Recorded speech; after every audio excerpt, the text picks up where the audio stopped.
अस्सलामुअलैकुम, how are you all. I hope कि सब ठीक होंगे और बाकायदगी से अपने लेक्चर अटेंड कर रहे होंगे। एसएसटी का हमारा सब्जेक्ट है, क्लास हमारी है 5th। ठीक है जी, तो हम आज नया चैप्टर स्टार्ट कर रहे हैं। चैप्टर का नाम है टूवर्ड्स इंडिपेंडेंस, आज़ादी की तरफ या आज़ादी की जैसे चाहो जिसे कह सकते हैं। आज हम डायरेक्ट बुक से रीडिंग करेंगे। अब तक के जो लेक्चर्स थे वो मैंने बोर्ड पे मेंटेन किए थे, आज हम बुक से कर रहे हैं ताकि आप बुक यूज़ करें, इसलिए आपको अपने पास अपनी बुक रखनी है। ठीक है क्लास में। अच्छा जी, सबसे पहले हम देख लेते हैं वर्ड्स मीनिंग, जिसके लिए आप जो हम रीडिंग कर रहे हैं वो है हमारा पेज नंबर 21 और 22। ठीक है, जब आप लोग रीडिंग करेंगे तो ये पेज आपके वर्ड्स आपको इस पेज पे मिलेंगे। वेरी फर्स्ट क्या वर्ड है? कॉन्टिनेंट, सब कॉन्टिनेंट। सब कॉन्टिनेंट मीन्स बरसरी। नेक्स्ट व्योर, लालच। लग्जरी मीन्स आसाइश, कनिंग, चालाक। स्ट्रेटजी, हिकमत अमली। वेस्ट कहते हैं वसी। एम्पायर, सल्तनत। एसेंट, तरक्की देना। अनफेयर, गैर जरूरी। जिस्ट कहते हैं जोश। सरेंडर, शिकस्त तस्लीम करना, हार मान लेना। लेट, रहनुमाई की। अच्छा, लेट रहनुमाई की करना क्यों नहीं है? क्योंकि लेट एक सेकंड फॉर्म है, इसलिए रहनुमाई की पास्ट की बात हो रही है। फॉरेनर्स कहते हैं गैर मुल्की, यानी जो दूसरे मुल्क में जाकर रहे, यानी अगर पाकिस्तान में कोई बाहर मुल्क से आकर रहे तो वो कौन होगा? फॉरेनर्स होगा। ठीक है। वेज, उजरत। हीट मीन्स ध्यान देना। एरोगेंस कहते हैं अना या तकब्बुर। देन कस्टम, रस्मात जो हमारी रस्में होती हैं। देन रिफॉर्म, इस्लाहात। ये तमाम वो वर्ड्स हैं जो हमें अपनी रीडिंग के दौरान मिलेंगे। इसके अलावा भी कुछ वर्ड्स हैं शायद जो मिसिंग हो गए हों, तो कोशिश कीजिएगा, आप इतने बड़े हो गए कि उन्हें डिक्शनरी से खुद भी निकाल सकते हैं।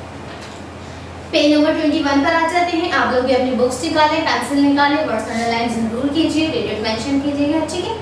How the British took over the sub continent, किस तरह से ब्रिटिश जो है वो सब कॉन्टिनेंट में आया, ये किस तरह से उसने अपना हुक्म शामिल करने की कोशिश की, अपने रूल्स लाने की कोशिश की। द सब कॉन्टिनेंट बरज़मीर which consists of modern day Pakistan and India had always been very rich in resources। अच्छा जी, सब कॉन्टिनेंट की बात हो रही है जो कि इस पे मुश्तमिल था। पाकिस्तान और इंडिया की बात हो रही है जो कि बहुत ही ज़्यादा अमीर था रिसोर्सेज में, ज़राए में, which are not available to the European, जो कि किसको अवेलेबल, ये किसको मैसर नहीं थे? यूरोपियंस को। यानी हमारा जो इंडिया और पाकिस्तान है वो रिसोर्सेज में मालामाल है, यानी अल्लाह ताला की तरफ से अदा कर दी काफ़ी ज़्यादा नियमतों का हासिल है। अच्छा जी, द ग्लिटर ऑफ ज्वेल्स, वहाँ की जो हमारे इंडिया पाकिस्तान की जो ज्वेलरी है उसकी जो चमक है, ग्लिटर है। परफ्यूम्स हैं। स्पाइसेस कहते हैं मसाला जात। ठीक है। सिल्क है, यहाँ का कॉटन है, शुगर है, राइस है। ये अट्रैक्ट करता है, अट्रैक्टेड द ट्रेडर्स, यानी ये तिजारत करने वालों को अट्रैक्ट करता है, अपनी तरफ बुलाता है। सही है। ठीक है। Of Portugal, Holland, France and Britain, यानी ये बता रहे हैं कि यहाँ पे जो चीज़ें मौजूद हैं वो गैर मुल्कियों को किस तरह अपनी तरफ अट्रैक्ट करते हैं, असरअंदाज होते हैं, यानी कि हमारी चीज़ें किस तरह से उन्हें अट्रैक्ट करती हैं।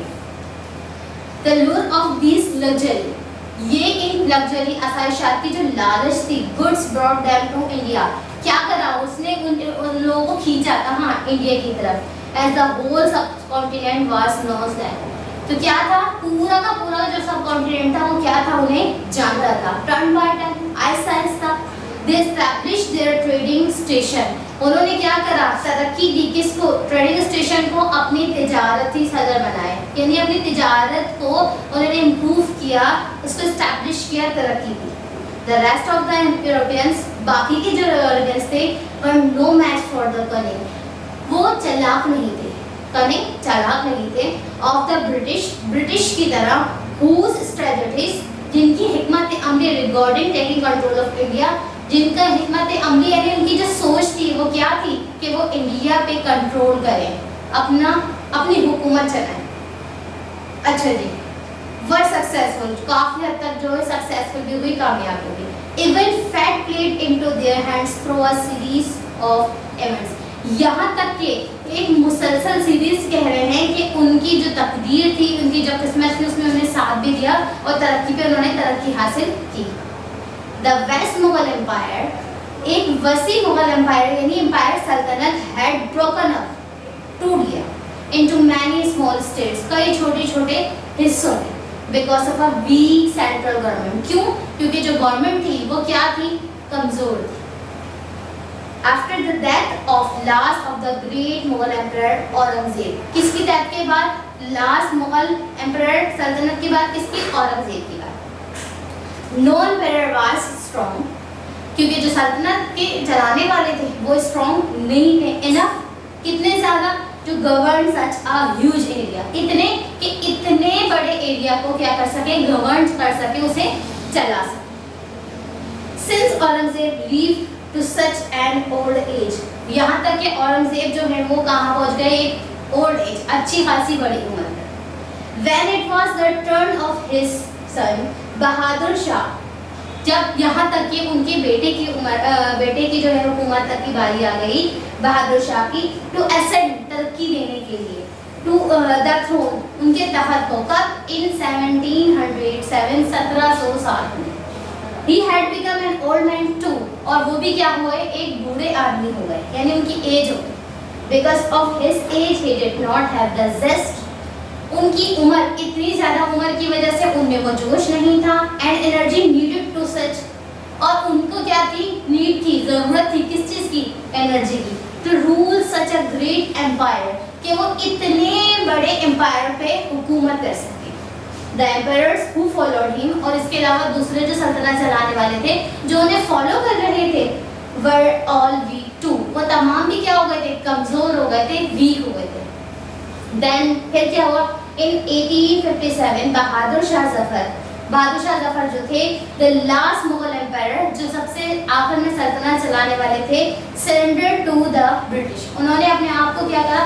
उन्होंने अपनी हार मान ली, शिकस्त मान ली। किसके सामने? ब्रिटिश के सामने। यानी वो हार गए कि मैं आपकी सल्तनत नहीं चला सकता। The war of independence when it all begins, तो फिर जंग का आगाज कब हुआ? व्हेन इट ऑल बिगिंस, जब ये तमाम चीज़ें शुरू हुई। क्या हुआ? The people of the subcontinent were not happy, जो सबकॉन्टिनेंट के लोग थे वो बिल्कुल खुश नहीं थे with their rulers, अपने हुकूमत करने वालों से। क्यों? Because they were not free, वो आज़ाद नहीं थे। They felt that, उन्होंने महसूस किया, the British were foreigners, कि ब्रिटिश जो है वो तो गैर मुल्की है, who had no right to be in their country, उनका हक ही नहीं है कि वो उनके मुल्क में हों। And who had no right to rule them, और उनके वो उन पे हुकूमत भी करे क्योंकि वो तो गैर मुल्की है। The people struggled at all times to free their country, तो लोगों ने क्या करा? पूरा टाइम मेहनत की कि उनका जो मुल्क है या वो लोग जो है वो आज़ाद हों फ्रॉम द ब्रिटिश। किससे? ब्रिटिश से।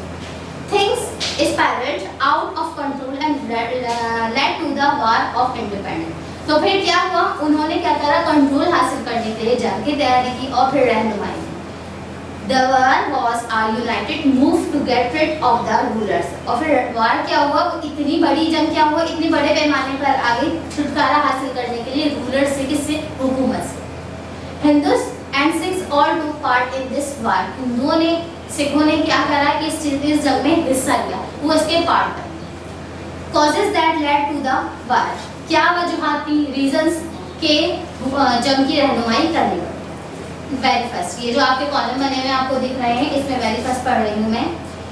In the Indian army, Indian army की बात हो रही है। इंडियन आर्मी में क्या हुआ? All the officers were British and the soldiers were Indians, तमाम जो ऑफिसर्स थे वो किसके थे? वो ब्रिटिश के थे, और जो सोल्जर्स थे वो किसके थे? वो इंडियन थे। The officers receive large salaries, officers को जो है वो बहुत अच्छी तादाद में सैलरी मिलती थी, अच्छे पैसे मिलते थे।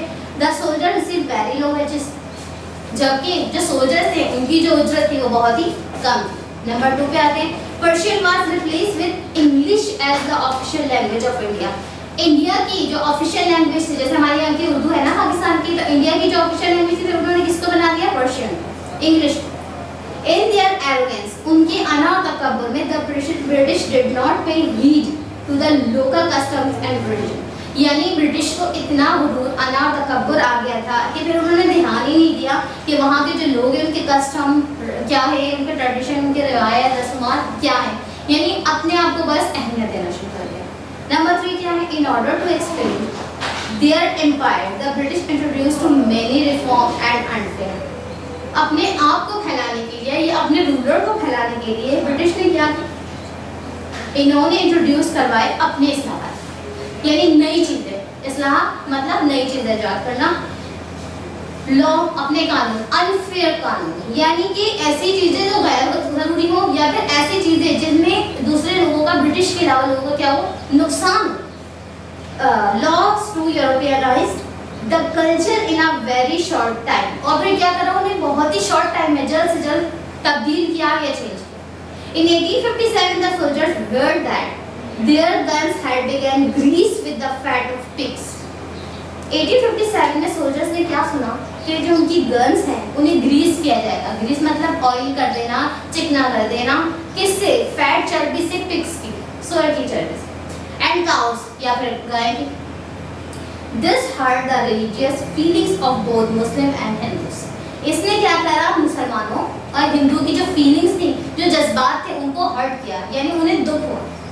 मुस्लिम could not eat the meat of the pigs, क्योंकि मुस्लिम जो हैं वो पिग नहीं खाते। Cows were sacred to the Hindus, और काव जो थी वो क्या थी, वो हिंदुओं के लिए बहुत ही मोतबर थी क्योंकि वो उनकी इबादत पूजा करते हैं। The soldier refused to use the gun। Soldiers ने क्या करा, उन्होंने मना कर दिया कि ये गन हम यूज नहीं करेंगे। And fought against the British, और ब्रिटिश के खिलाफ जंग का ऐलान कर दिया या लड़ाई शुरू कर दी। This spark of the war of independence, और फिर इसने क्या करा, इसने एक चमक दिखाई, ये एक रास्ता दिखाया इंडिपेंडेंस की लड़ाई की तरफ। ठीक है, ये रीडिंग हमारी थी आज की। आज के लिए इतना ही रखेंगे, इंशाल्लाह नेक्स्ट लेक्चर में अपने चैप्टर को मजीद आगे बढ़ाएंगे। अल्लाह।